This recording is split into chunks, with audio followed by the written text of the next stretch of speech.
desejamos estar na Tua presença e Te adorar e Te bendizer em todo o tempo. Aleluia. Meu coração anseia estar em Tua presença, Te adorar e me prostrar, silenciar para Te ouvir.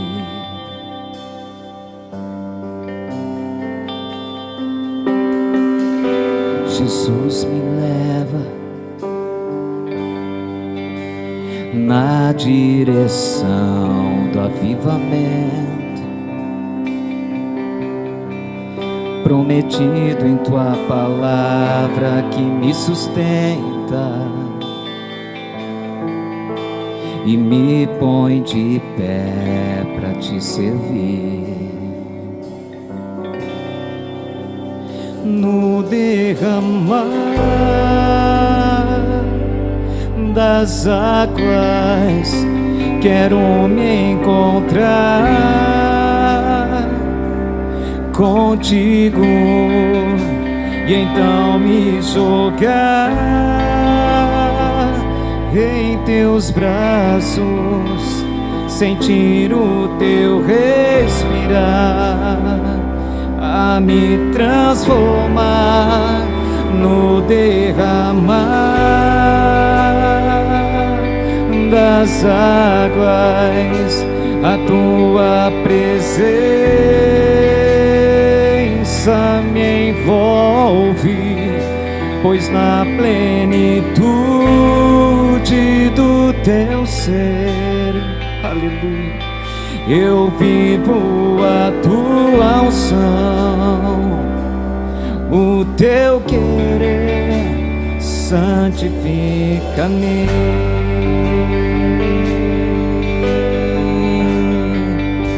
Santifica-me. Fale para o Senhor que tu estás ansioso para estar com Ele. Meu coração anseia estar em Tua presença, Te adorar e me prostrar, silenciar para Te ouvir.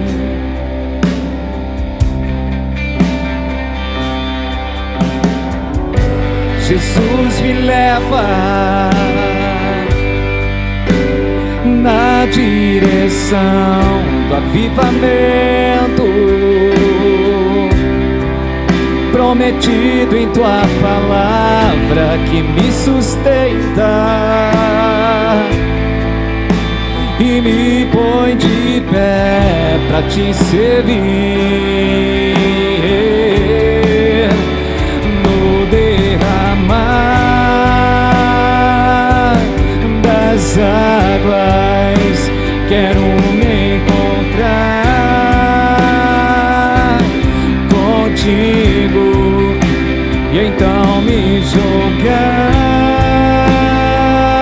em Teus braços, sentir o Teu respirar, a me transformar no derramar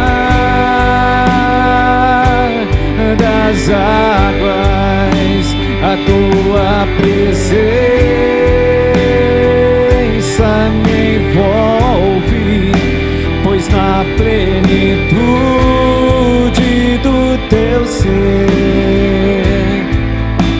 eu vivo a Tua unção, o Teu querer santifica-me.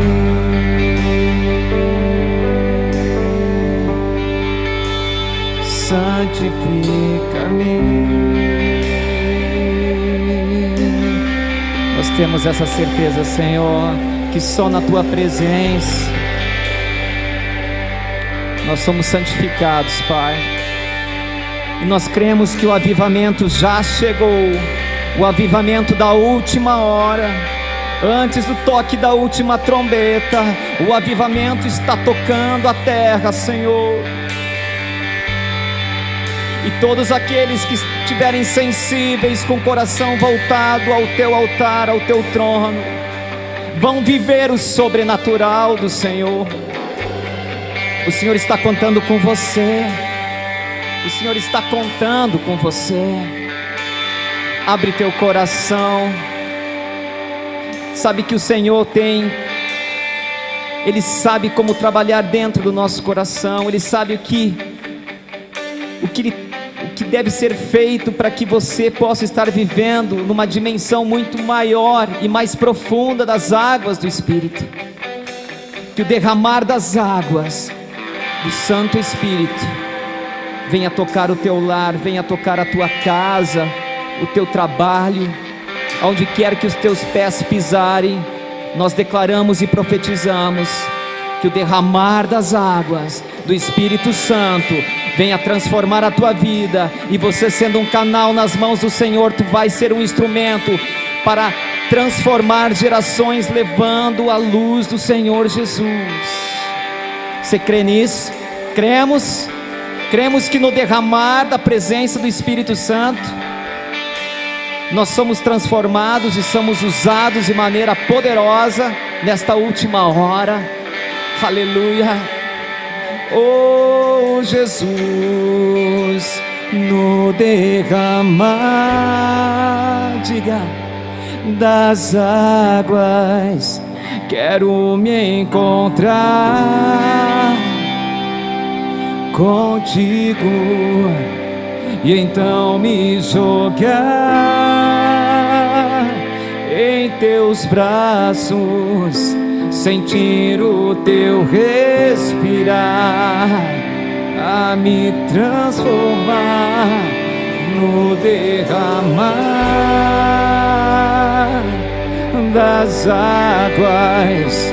A tua presença me envolve, pois na plenitude do teu ser eu vivo a tua unção, o teu querer santifica-me.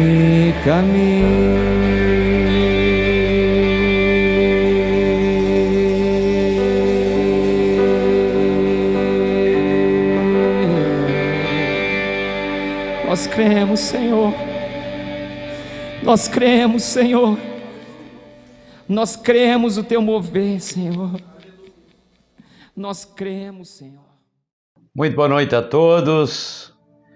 É um grande privilégio novamente trazer para vocês uma mensagem nessa época de Páscoa, no ano 2022, e é muito importante o que nós vamos rever à luz das Escrituras aqui com todos vocês. Sejam todos bem-vindos, vocês que nos assistem por esse canal do YouTube, e desde já convidem vossos amigos, vossos familiares, e se renovem na palavra de Deus com estas informações e com essa mensagem que Deus colocou no meu coração para trazer para vocês.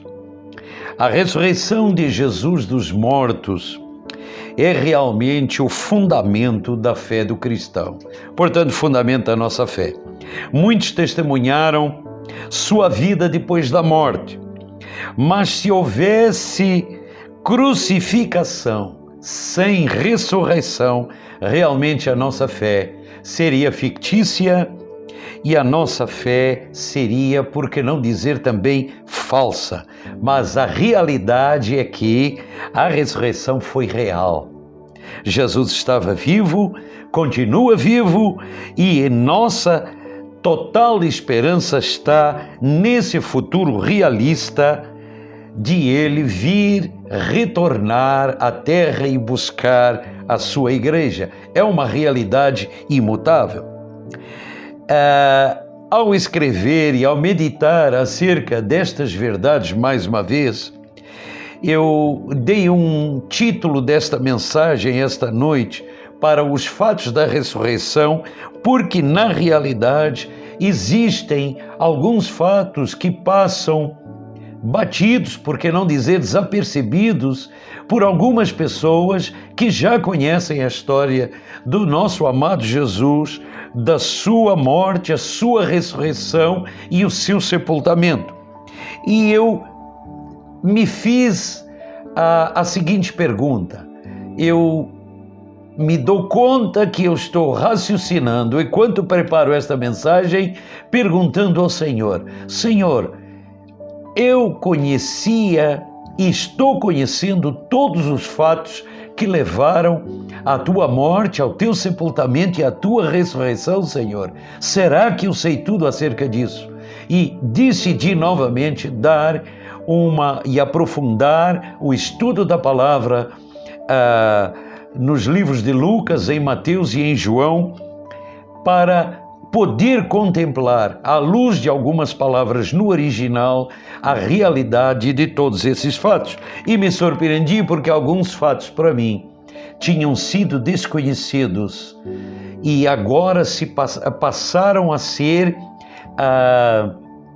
como é que eu posso dizer, passaram a ser então fatos que realmente me aproximaram do Senhor, porque significaram e significam muito para mim. Espero que ao compartilhar isso com vocês, a mesma situação, o mesmo sentimento de restauração, de renovação e alegria possa vir à vida de vocês.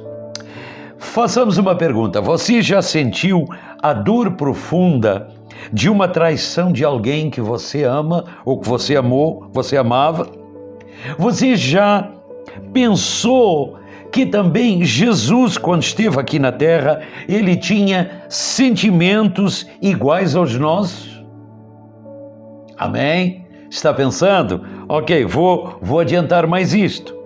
Por esse motivo que eu afirmo e reafirmo que o Senhor compreende toda e qualquer dor humana. E por que não dizer que Ele compreende a tua dor, o teu desapontamento ou as tuas limitações? Os meus também. Amém? Ok. Então, me acompanhe nesta mensagem ao eu relatar esses fatos sobre a morte, sepultamento e ressurreição do Senhor Jesus, a fim de que todos vocês que nos assistem possam aplicar à vossa vida a liberdade plena contra qualquer desapontamento, contra qualquer intempérie, dor ou traição que tenha vos sobrevido. Amém? Estão prontos? Vamos lá então. A história mais famosa da humanidade está prestes novamente a ser revelada. Então, me acompanhe, voltemos um pouco no tempo com estes fatos imutáveis da sua morte, sepultamento e ressurreição.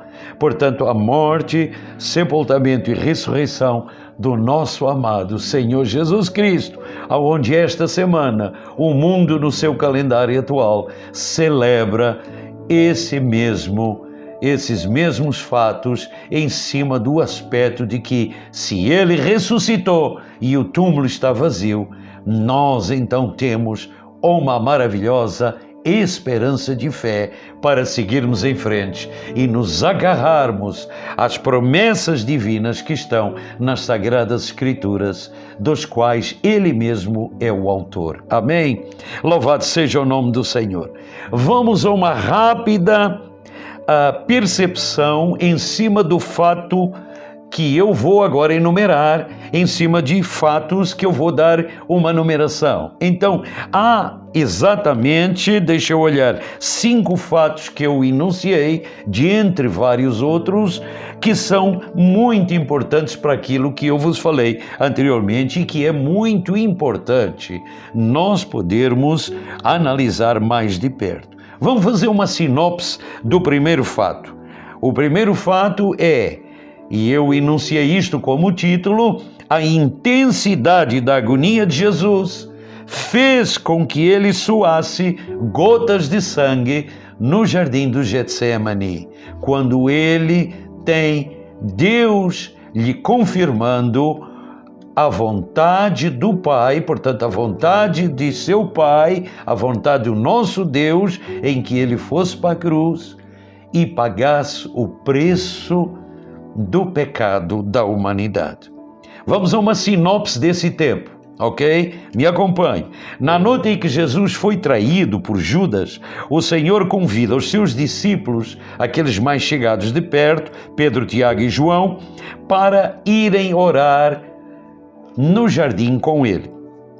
Em grande agonia, a um determinado tempo depois, ele ora ao Pai para ter algum alívio do peso de cumprir a vontade do Pai, de cumprir a missão dele poder redimir a humanidade, dele ser crucificado e dele pagar esse preço de pecado da humanidade,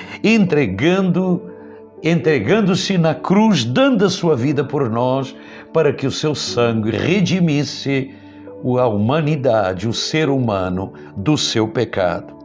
Deus Pai renova Jesus e traz um poder sobrenatural para o consolar e lhe poder reforçar a necessidade que ele tinha de vitoriosamente ele poder cumprir a sua missão aqui na terra, desde aquele momento até chegar à cruz do Calvário.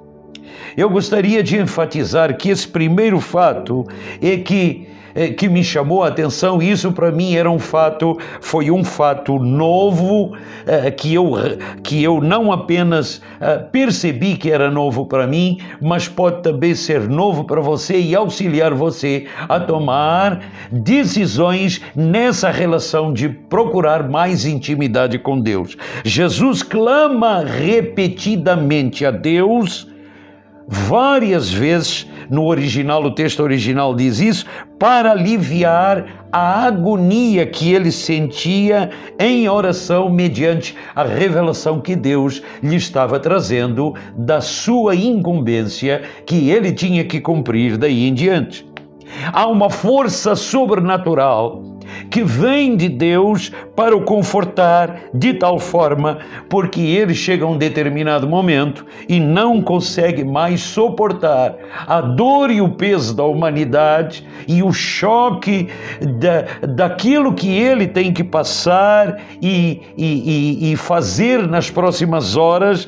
Portanto, a dor profunda que a sua alma tem na humanidade dele é demais, e ele literalmente se esgota e cai praticamente de joelhos e se estatela no chão.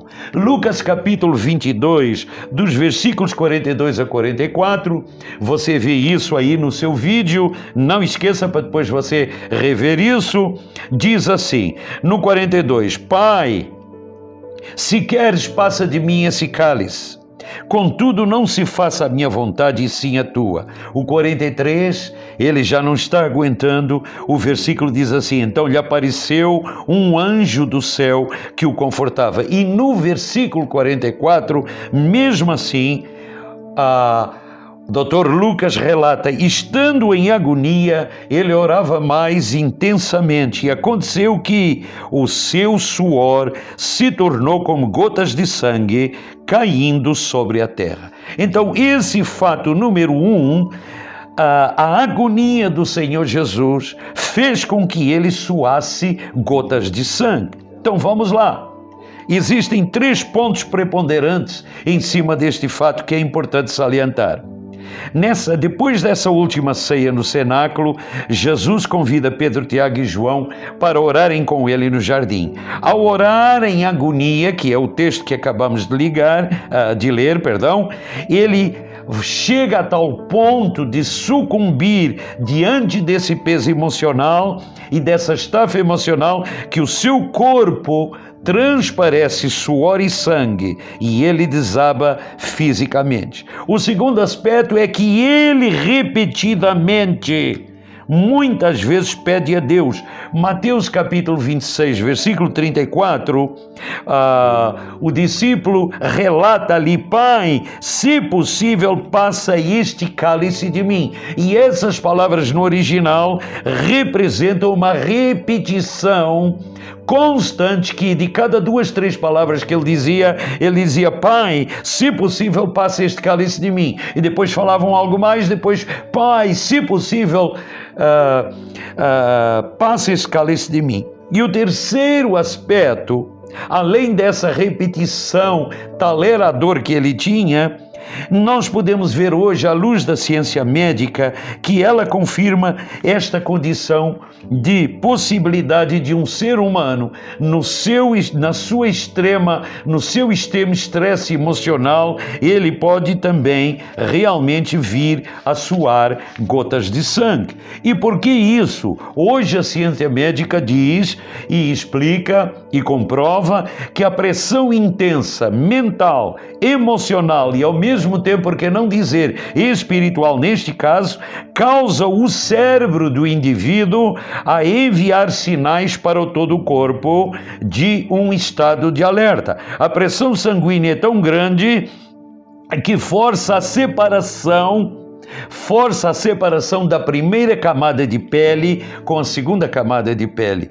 e isso causa um vácuo entre as 2 camadas da nossa pele, do nosso corpo, e esse vácuo se enche de sangue que se mistura com o suor, e após isso o sangue e o suor começam a vazar, começam a sair pela pressão pelos poros da pele.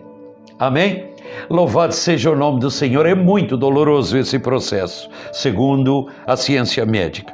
A aplicação prática é que homem humano algum ao longo de todos esses tempos, tem registro de que ele tenha conseguido chegar a esse extremo que o Senhor Jesus chegou, mas é comprovado que isso é possível. A aplicação prática que eu quero trazer para vocês nesse fato número 1 é que Jesus sabia que necessitava do poder sobrenatural do Pai para obedecer à vontade de Deus. Assim, Deus concede a Jesus a assistência divina para esse dramático momento. E agora eu faço a pergunta: e nós? Você tem amigos, você tem família, você que me assiste, atravessando situações dramáticas? A minha resposta é: só tem um jeito: pela fé e em oração, clamar a Deus por socorro. Por isso que o Salmo 121, versículos 1 e 2, o salmista dizia: eleva os meus olhos para o monte, de onde me veio o socorro? O meu socorro vem do Senhor, que fez os céus e a terra. Então, gritar por socorro é alguma coisa que Deus tem expectativa que eu e você possamos fazer em qualquer situação dramática. Amém? Vamos ao fato número 2. O fato número 2 que me chamou a atenção foi que não eram poucos soldados que vieram prender Jesus. Então, esse fato número 2 é uma pergunta: quantos soldados realmente vieram prender Jesus? Mateus 26, 47 diz: falando ele ainda, eis que chegou Judas, um dos 12, e com ele grande turba com espadas, porretes, vindo da parte dos principais sacerdotes e anciãos do povo. Eu saliento em João 18, 3 a mesma situação, mas registrada da seguinte forma: tendo Judas recebido a escolta e alguns guardas, chegou a este lugar com esse pessoal com lanternas, tochas e armas. Vamos aos principais pontos rapidamente para você observar o quanto é importante esse fato número 2. A escolta mais os guardas representavam equipe de pessoais, de oficiais da polícia, vamos chamar assim, e guardas ali assim daquela região. Então, uma escolta era aproximadamente 1/10 de uma legião. Portanto, representava aproximadamente 600 soldados, além dos oficiais da polícia.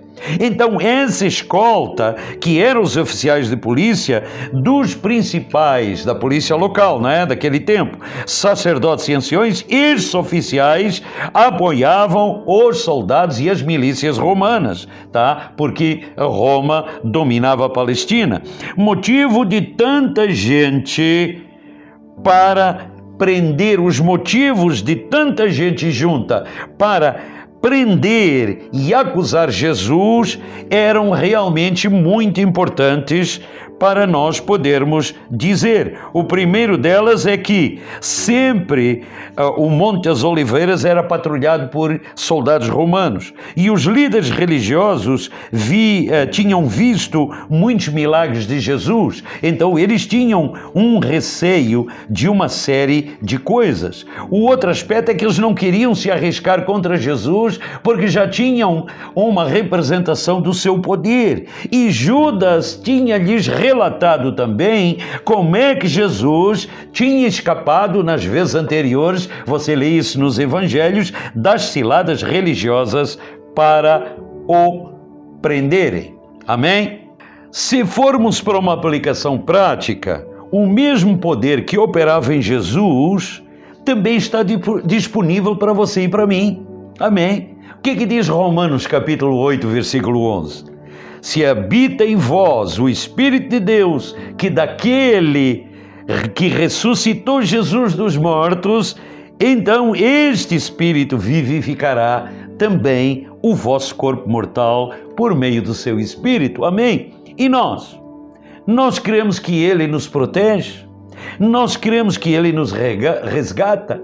Nós cremos que Ele provê situações onde não há esperança alguma? Deixe esses pensamentos reforçarem a sua fé, porque eu estou citando esses fatos para você entender que Jesus não abriu mão de cumprir a vontade de Deus. E se nós temos o Espírito de Deus em nós, então nós também poderemos continuar essa carreira e cumprir a vontade do Senhor conforme Ele nos chama. Vamos para um fato número 3. Aquela turma que veio prender Jesus ficaram paralisados, todos eles, pela presença de Deus através da voz de autoridade do Senhor Jesus. O texto-chave, e mais uma vez, vai aparecer aí no vídeo, João capítulo 18, versículos 3 a 6, e o versículo 6 diz: quando Jesus lhe disse, sou eu, ou eu sou, recuaram todos e caíram por terra. No grego original é a palavra egoemi. Eu sou o mesmo que está escrito quando Deus fala para Moisés lá no deserto, no Antigo Testamento, em Êxodo capítulo 3, versículos 13 e 14. Eu sou o que sou. E a mesma coisa Jesus, o Filho de Deus, diz naquela hora quando eles lhe perguntam: quem é de vocês? O homem da Galileia, Jesus de Nazaré. A voz de Jesus, eu sou, fez eles caírem por terra. Era Jesus também dizendo, por outras palavras, eu sou Deus. Pela fala de autoridade, o seu poder, o poder que ele falou, foi liberado naquele momento e aquele pessoal caiu para trás, imobilizado, e incapacitado de fazer o que eles tinham o intento de fazer. Vamos para uma aplicação prática. Será que isso não fala às nossas vidas? Claro que fala. Fale a palavra, meu querido amigo, meu irmão, no nome de Jesus, assim como Jesus falou naquele momento dramático, contra tudo que vier contra você para te destruir. Fale a palavra do que está escrito e fique em cima das promessas de Deus para a sua vida. Escreva, fale e use a palavra até para falar em voz alta e alimentar a sua fé. Use, por exemplo, Hebreus 4:12, que diz que a palavra de Deus tem essa capacitação. Ela exala o poder dos céus quando você fala com essa autoridade. Amém? ok? Porque a palavra de Deus, Hebreus 4:12 diz, é viva e eficaz e mais cortante do que uma espada de 2 gumes, apta para separar alma e espírito e discernir pensamentos e intenções do coração. Olha a capacidade da palavra de Deus, a sua e a minha disposição. Vamos lá, amém?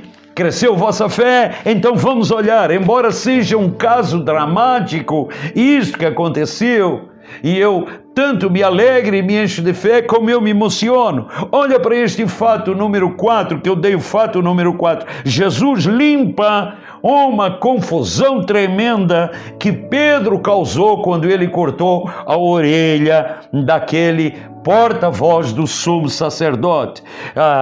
Novamente vai aparecer aí no vídeo, João capítulo 18, versículo 10. Diz assim, então Pedro puxou da espada e feriu o servo do sumo sacerdote, cortando-lhe a orelha direita, e o nome do servo era Malco. Olhem só o seguinte, me acompanhe nesse raciocínio. Isto para mim foi novamente uma novidade. Há anos que eu leio essas passagens. Malco, e que eu medito nelas. Malco era um porta-voz do sumo sacerdote Caifás. A ordem para os soldados prenderem Jesus, nessa ordem, quando ela foi dada, Pedro reage intuitivamente e com uma espada que ele de alguma forma tinha conseguido, não sabemos de onde, ele corta, ele levanta a espada e vai em direção a Malco e corta automaticamente e dá-lhe uma cortada na orelha direita dele.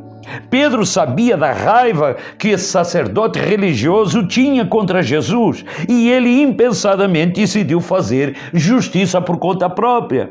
Pedro agiu irracionalmente. Foi um ato perigoso e muito sério para o próprio Senhor Jesus ali naquele momento. Agora, observe pela ótica do Senhor Jesus esses 3 pontos principais, ok? Calce, como a gente costuma dizer, os sapatos de Jesus. Olha só, suas gotas de sangue, pelo que Deus lhe tinha dito para fazer e pelo que ele ia sofrer até chegar à morte de cruz, ainda estavam evidentes nele. Ele deveria estar todo ensanguentado já, todo derrubado.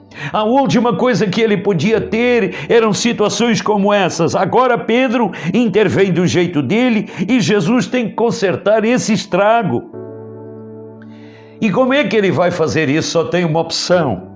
Ele vai em direção a Malco, a orelha de Malco, e restaura a sua orelha que já estava praticamente cortada e desligada do resto do seu crânio, ok? Na frente de tudo, de todos e de todo aquele horror e aquele tempo e aquele momento dramático, às prévias de Jesus ser preso, ele ainda vai e realiza um milagre maravilhoso. E olhem só o seguinte, eu não vejo aqui na palavra de Deus nenhum registro de que o Senhor, entre aspas, deu uma bronca em Pedro por causa dessa ação impensada dele. Vamos levar isso para uma aplicação prática. Você já criou ou teve algum momento na sua vida, mesmo até depois de estar seguindo Jesus, e você, sem se dar conta, impensadamente, criou uma bagunça na sua vida e depois lá na frente você veio a se arrepender? Essa é a minha pergunta. Jesus, no pior momento da sua vida, socorre Pedro sem ele sequer pedir por isso, porque Pedro estava fora de si, querendo defender o mestre pelas suas próprias forças. E dessa forma, eu digo para você, se ele fez isso para Pedro, ele não vai fazer isso para você e por mim? Claro que vai. Fale com Jesus, entregue-lhe o seu problema, a sua bagunça, e com certeza ele vai resolver ela. Amém? Louvado seja o nome do Senhor. Você tem tido problemas em se auto-perdoar por causa de situações que você agora se condena? Decida-se, meu irmão, decida-se, meu amigo, confesse, passe para Jesus a sua culpa e siga em frente, porque é isso que a palavra de Deus diz que nós temos que fazer. Posso continuar? Vamos para o fato número 5. Jesus agora, e preste bem atenção, novamente agora eu vou pedir para que você marque esses versículos e depois você leia e acompanhe. E se necessário for, ouça esta parte do vídeo novamente. Jesus é flagelado, ele é crucificado. Depois de ser crucificado, ele morre e ele é sepultado. E depois disso, ele é ressuscitado. E lá no final, quando vão procurar pelo corpo de Jesus, o túmulo está vazio. São fatos imutáveis. Louvado seja o nome do Senhor. Em Lucas capítulos 22, 63 a 65... ok? Nós vemos algumas coisas interessantes. A primeira delas é que Jesus, ainda antes de ser preso, é ridicularizado. Ele é apenas aqueles primeiros momentos em que ele é praticamente já está sob detenção daquela turma toda, e ele é ridicularizado, ele é vendado, ele é agredido pelos guardas, e os guardas, de uma maneira em que tentam rir da cara dele, dizem para ele, com os olhos vendados: anda, profetiza, se tu é capaz. No versículo 26, no versículo 64 de Lucas 22 diz assim: vendando-lhe os olhos diziam: profetiza-nos, quem é que te bateu? E batiam nele desesperadamente de tudo que é jeito. Depois nós vemos um pouco mais adiante, em Lucas capítulo 23, versículos 13 em diante, nós vemos, e isso vai aparecer no vídeo aí assim também, esses versículos, pela primeira vez com Pilatos. Pilatos interroga, eles levam ele para o governador romano. Aliás, para aquela autoridade romana, e eles levam para Pilatos para ele ser interrogado, e ele nada responde.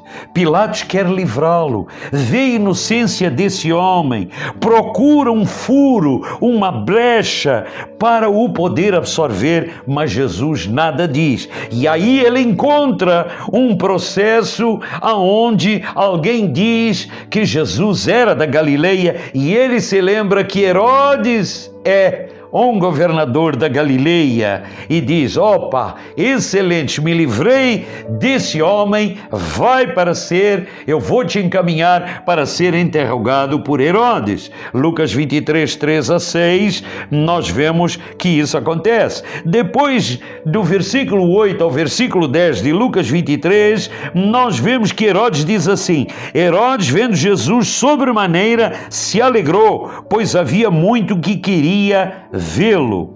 Então nós vamos ver que Herodes ridiculariza Jesus de uma maneira horrível. Herodes estava desejando há anos conhecer esse homem. Ele é filho do Herodes o Grande, que no nascimento de Jesus deu em Belém aquela ordem para matar todas as crianças, e nunca conseguiu chegar a uma situação de prender a família de Jesus, nem encontrar o menino. E ele agora finalmente, o filho dele, este Herodes Antipas, ridiculariza-o, agride ele, maltrata ele, põe-lhe um robe vistoso e incita ele a profetizar e induz ele para fazer milagres conforme ele pedisse que era para fazer.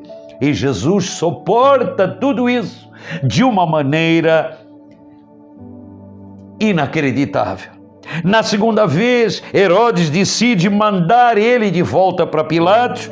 Pilatos lava as mãos com água, pois não consegue enxergar nele culpa alguma, mas ordena, e ele tem que ordenar a crucificação. porque estava na autoridade dele fazer isso. E ao ordenar a crucificação, vêm aqueles malditos açoites, mais de 30 a 40 açoites, tá, que rasgavam a pele e dilaceravam o seu corpo, e ele assim, sangrando por tudo que é lugar, caminhando com a cruz nas costas, empurrando a cruz, vai deixando um trilho de sangue, para que eu e você pudéssemos ser novamente aceitos como filhos perante Deus Pai. O caminho para a cruz e o caminho para a crucificação. E ao ele estar crucificado, nas suas últimas palavras, ele diz: Eli, Eli, lama sabachthani, Deus meu, por que me desamparaste? E automaticamente, após isso, essas últimas palavras, ele reclina a cabeça, um guarda espeta ele do lado direito e sai sangue e água, e ele inclina a cabeça e morre. Louvado seja o nome do Senhor, porque Jesus cumpriu o seu papel. E agora em Lucas capítulo 24, versículo 2, diz assim: e era sábado, e ao terceiro dia, portanto no domingo, as mulheres vão lá ao encontro de onde o corpo do Senhor Jesus tinha sido sepultado. José de Arimateia tinha pedido a Pilatos a liberdade de poder levar o corpo e enterrá-lo naquela tumba, e uma pedra grande sela todo aquele processo, guardas do lado de fora, ninguém podia fazer absolutamente nada. E quando as mulheres chegam lá, diz no versículo 5 do capítulo 24 de Lucas, onde esses varões brilhantes, iluminados, dizem: por que buscais entre os mortos aquele que vive? E no versículo 6, eles dizem para as mulheres: ele não está aqui, mas ressuscitou. Glórias, glórias ao Senhor, ele ressuscitou. Louvado seja o nome do Senhor Jesus. Louvado seja o nome do Senhor Jesus. Amém. Oh, Rabatashi, oh, meu Deus do céu, que cena ao mesmo tempo terrível e ao mesmo tempo maravilhosa. E por causa dessa ressurreição de Jesus, sua morte, seu sepultamento e sua ressurreição, nós temos Deus, através disso, nos dando a maior vitória contra a morte, contra o inferno e contra toda a miséria que Satanás e o seu reino quiseram trazer e criaram para a humanidade. E através da cruz, desse maravilhoso plano de redenção, que nós hoje ganhamos inúmeras benesses, nada delas merecidas, mas por amor. Por esse amor altruísta, Jesus fez tudo o que fez para que eu e você pudéssemos receber o melhor de Deus. Eu enunciei 7 grandes coisas que para mim fazem a diferença entre Jesus ter ressuscitado e Jesus nos ter dado algo que jamais poderíamos receber. Vamos lá, ok? Primeiro aspecto, Jesus na cruz foi literalmente despido, ele quase não tinha roupa. Era uma humilhação não ter roupa naquele tempo, naquela posição degradante, sendo pendurado na cruz do madeiro. Ele foi despido numa cruz. Para quê? Para que nós tivéssemos vestes de justiça, ou seja, é como um novo robe, um novo manto, uma nova vestimenta espiritual. Por isso que Romanos 5:17 diz que nós somos justiça de Deus. E nós temos como vestes de justiça de Deus. Primeira coisa. Segunda coisa que eu posso lembrar Primeira é que a boa reputação que Jesus tinha, que andou na terra fazendo o bem e curando a todos e livrando a todos os oprimidos do diabo, porque Deus era com ele, ele perde toda essa reputação na cruz do Calvário, porque quem era crucificado era considerado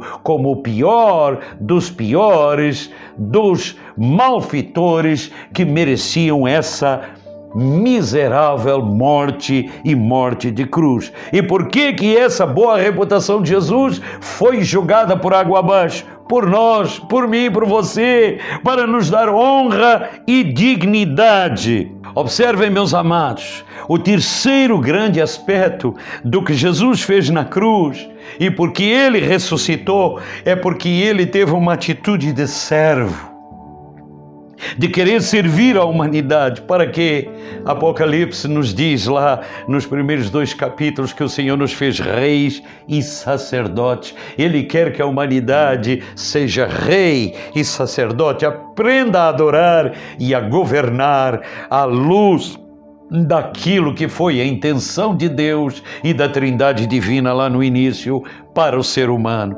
O quarto aspecto é que eu posso pensar, ele tomou a forma de homem. Deus não precisava encarnar em um corpo, mas ele decidiu tomar a forma de corpo para quê? Para que nós pudéssemos, após ele encarnar em um homem como nós, nos tornar de acordo com a sua imagem. Amém? Pelo nosso comportamento restaurado e avivado em nós, pelo renascimento do nosso espírito. O quinto aspecto é que ele se humilhou, a tal ponto que ele se humilhou de tudo que é jeito, se despiu de toda a sua glória para que nós fôssemos honrados e ordenados por Deus, com a concordância do Pai, do Filho e do Espírito Santo. Portanto, a concordância do Pai e do Espírito Santo e dele mesmo, ordenados com autoridade para reinarmos para toda a eternidade com ele, depois de todas essas coisas terem passado. Isso é futuro, mas é algo que nós precisamos entender desde já. O sexto aspecto é que ele foi obediente à vontade de Deus, e essa obediência o levou até a morte, mas ele não deixou de obedecer ao Senhor. Por quê? Porque ele queria nos dar vida eterna, obediente até a morte,